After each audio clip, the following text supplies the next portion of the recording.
So this week we have been working on fiction stories. Today I'm going to show you a website that allows you to publish a story and even buy the book.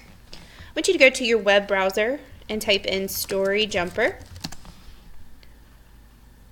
Okay, it should be the first link that comes up. I want you to go ahead and click on that link. We're going to click Login. You already have a Google account, so I want you to sign in with Google. Choose your email address, and the website should come up automatically. Your page will look a little different because mine is a teacher page.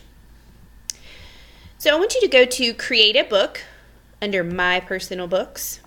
We're going to click a blank template today. And as you can see on the bottom, all of these pages come up for your book.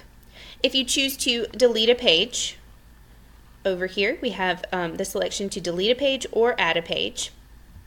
But right now we're going to focus on making our fiction story. So we're going to start with the front cover, and I'm going to demonstrate for you how to use scenes and props so that you can create the rest of your book. So at the top, my fiction story, my title is The Three Bears.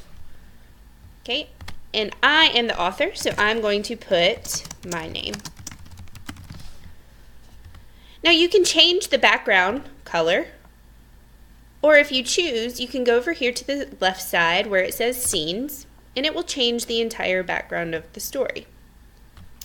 I'm going to select a forest.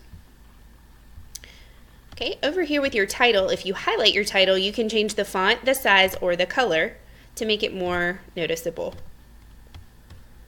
I'm going to make mine a little bit darker. Now, in addition to having a scene, you may also choose props or characters. When you click on props and you don't see a character that you would like to use, you can search props. I'm going to search bears to find a bear for my story. It adds it to my bank of characters over here. You can click the character you want to use and it will appear on your screen. You can use the adjustment squares in each corner to resize your prop. Now, since this is a fiction story, I'm not going to use photos today, but you would use photos in the same way with a nonfiction text. The dedication page is a page if you want to dedicate your book to someone. We're going to skip that page, and you're going to start your story with the second page. Again, you can create a scene, create a text to begin your story. Once you are done with this website and your book, I want you to hit Save and Exit, and it is now saved to your Google account. Have fun!